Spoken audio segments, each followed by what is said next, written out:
सार शब्द से बाची हो मानहु एतबार, मानहु एतबार, मानहु एतबार। सार शब्द से बाची हो मानहु एतबार। आदि पुरुष एक वृक्ष है, आदि पुरुष एक वृक्ष है, निरंजन डारा। आदि पुरुष एक वृक्ष है, निरंजन डारा। तिरदेवा शाखा भयो, तिरदेवा शाखा भयो।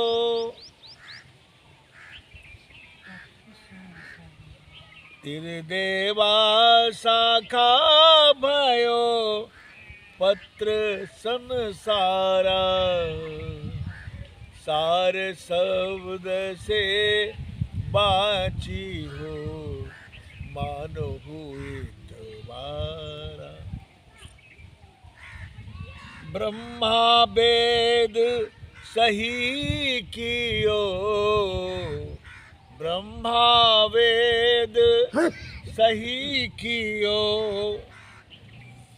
शिव जोग पसारा, ब्रह्मा वेद सही कियो। शिव जोग पसारा। विष्णु नीति उत्पत्ति कियो, विष्णु नीति उत्पत्ति कियो। उरले व्यवहारा, विष्णु नीति उत्पत्ति कियो। उरले व्यवहारा। सार शब्द से बाची हो मानहु एतबारा। तीन लोक 10 दिशा, तीन लोक 10 दिशा। जम रोकिन द्वारा, तीन लोक 10 दिशा। यम रोकिन द्वारा। कीर भय सब जीयरा, कीर भय सब जीयरा। लिए विष का चारा। सार शब्द से बाची हो, सार शब्द से बाची हो मानहु एतबारा। ज्योति स्वरूपी हाकिमा, ज्योति स्वरूपी हाकिमा। जिन अमल पसारा, कर्म की बंसी लाए के हो, कर्म की बंसी लाए के। पकड़ियो जग सारा। सार शब्द से बाची हो मानहु एतबारा। अमल मिटाऊं तासुका, अमल मिटाऊं तासुका। पठवो भव पारा, अमल मिटाऊं तासुका। पठवो भव पारा। कहें कबीर निर्भय करो, कहें कबीर निर्भय करो, पर खोटक सारा, सार शब्द से बाची हो, पर खोटक सारा। बंधुवर, सदगुरु कबीर साहब स्पष्ट खोल कर कह रहे हैं, यह जो चक्कर है संसार में, यह जो सृष्टि चक्र है, यह बहुत दुखदाई है। सारे जीव इसी चक्र में घूमते घूमते दुख भोग रहे हैं। साहब कहते हैं कि सार शब्द से बचोगे, सार शब्द से बाची हो, मानो इतवारा, यह शुक्र मनाओ कि सार शब्द से तुम्हारी दुख छूट जाएंगे। प्रकृति का त्रिगुणात्मक जो सृष्टि है, इन सबों से तुम्हारा पिंड छूट जाएगा, आवागमन मिट जाएगा। इसलिए मैं पुकार कर कहता हूँ कि सार शब्द से बाचो हूँ, मानो इतवारा। इतवार समझो कि तुम सार शब्द से बचोगे। साहब ने कहा, आदि पुरुष एक वृक्ष है, निरंजन डारा। यह संपूर्ण सृष्टि का वर्णन साहब ने किया है। संपूर्ण जिस जो है वह आदि पुरुष एक वृक्ष समझ लो। उसकी डाल जो है, भेड़ जो है, वह निरंजन है और त्रिदेवा उसकी शाखाएं हैं। शाखाएं जो उनसे डाल फूटते हैं वो सभी त्रिदेव समझ लो। और उन वृक्ष के पत्ते पत्ते को अगर देखो ज्ञान से तो समझोगे कि वह जो है जीव पत्ते के समान है। त्रिदेवा शाखा भये पत्र संसारा,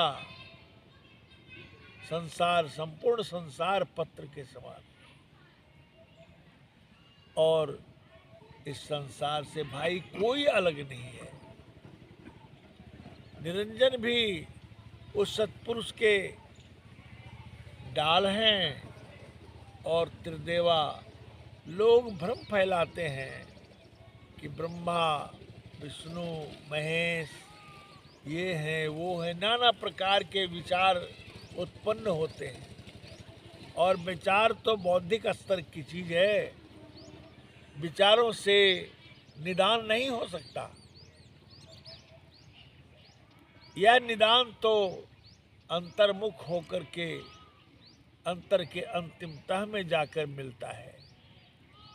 इसका निदान अंतर के अंतिम तह में पहुंचने के बाद ही मिलता है।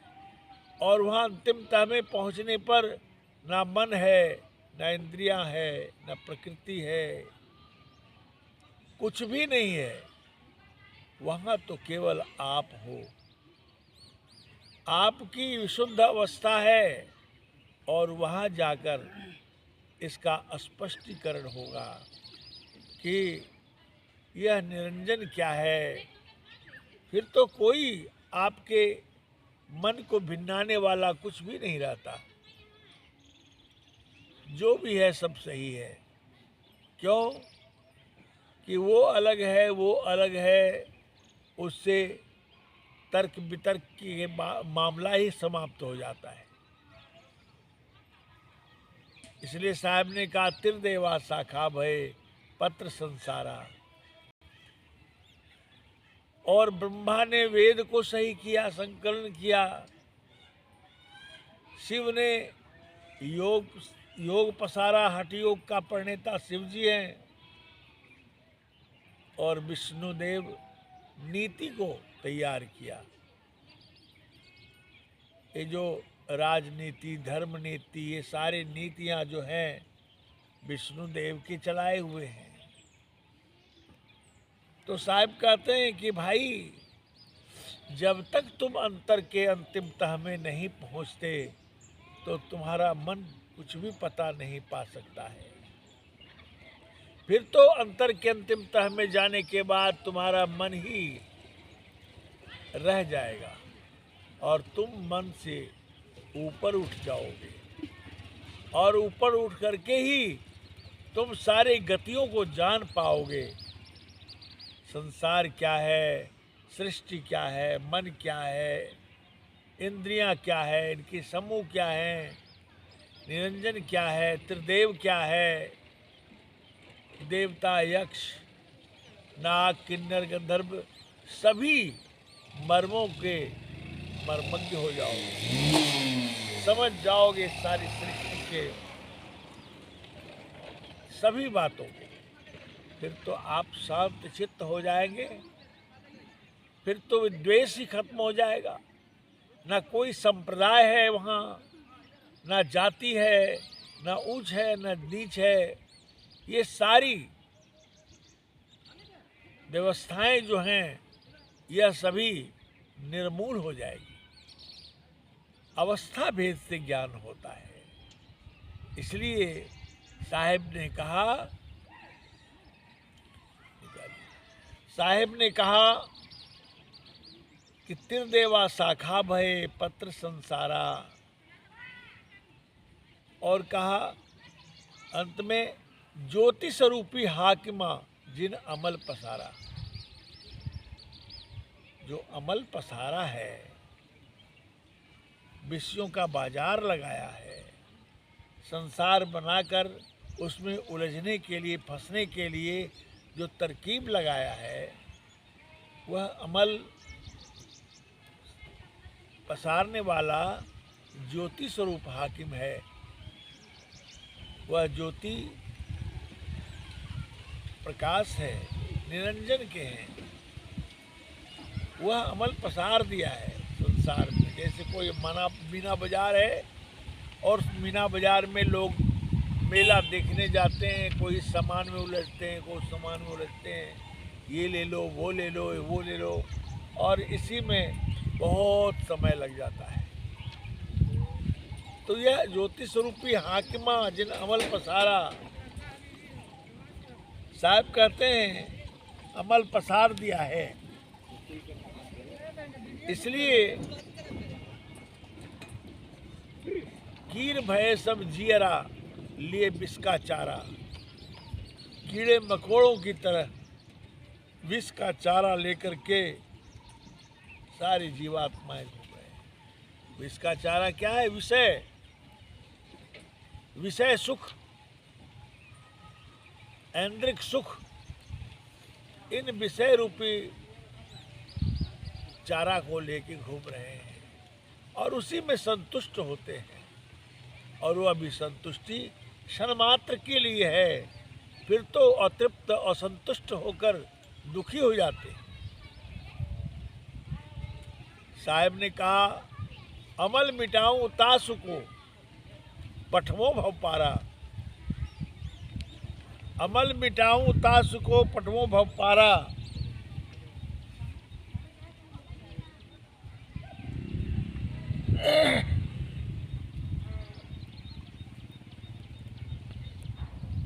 कर्म की बंसी लाए के पकड़ियो जग सारा। कर्म की बंसी बजा करके, जैसे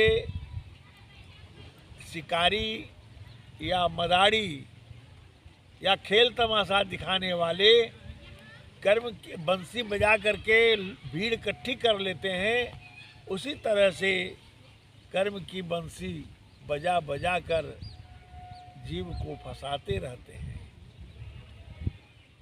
उसी उलझन में पड़े रहते हैं, उसी देख रेख में।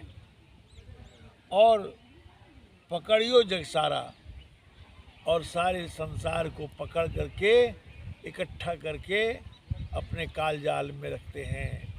यह निरंजन देव जो ज्योति निरंजन कहते हैं, जिसे काल निरंजन कहते हैं, ब्रह्म निरंजन कहते हैं, यही कहते हैं अमल मिटाऊं तास को पठवों भव पारा। साहब चैलेंज करते हैं, ये जो जीव को मार कर खाते हैं, जीव को विषयों में फंसा के खाते हैं, काम क्रोध लोभ मोह अहंकार, इन्हीं के द्वारा जीवों को फंसाकर भक्षण करते हैं, इनका अमल जो है खुराक वह मैं मिटा दूंगा। साहब कहते हैं अमल मिटाऊं तास को पठवों भपारा, इनका अमल खुराक मिटा करके मैं तुझे भवसागर के पार कर दूंगा, जहाँ से कि फिर निरंजन फिर काल आपको प्राप्त ही नहीं कर सकता, आप काल मुक्त हो जाएंगे। कहते हैं कहे कबीर निर्भय करो परखो टकसारा। साहब कबीर कहते हैं कि मैं तुझे निर्भय कर दूंगा, भय मिटा दूंगा। सारे संसार के प्राणी भयभीत हैं, संशय रूपी प्रवाह में बहते चले जा रहे हैं। ऐसा करूंगा तो कहीं कुछ असगुन हो जाए, कुछ घटनाएं घट जाए, कुछ समस्या आ जाए। इसी संशय में, इसी उहापोह में संसार के प्राणी भयभीत रहते हैं और जहाँ तहाँ यत्र तत्र झूठे जगहों में फंस जाते हैं। लेकिन कबीर साहब दावे के साथ कहते हैं कि कहे कबीर निर्भय करो परखो टकसारा। हमारे टकसार को परख लोगे, जान लोगे, समझ लोगे, बूझ लोगे तो मैं तुम्हें निर्भय कर दूंगा। तुम्हारे पास काल हाथ जोड़कर खड़े हो जाएंगे, तुम निर्भीक हो जाओगे। इतना दावा सदगुरु कबीर साहब ही कर सकते हैं। इसलिए मैं आप सबों से यह अनुरोध करता हूँ कि आप सभी सदगुरु कबीर को समझें, उनके विचारों को, उनके भाव को अपने हृदय में हृदयंगम करें ताकि आपका कल्याण हो जाए। मैं आपसे यही हाथ जोड़कर मिन्नत करता हूँ कि सदगुरु के इन सत्य भाव को समझें। वैसे कोई दूर नहीं है, प्रकृति के कण कण में उन्हीं की सत्ता है, पर बीच में काल है जिसके आधार पर जो है सृष्टि के जीवों को फंसा के रखा है। इससे उन्मुक्त होने के लिए सदगुरु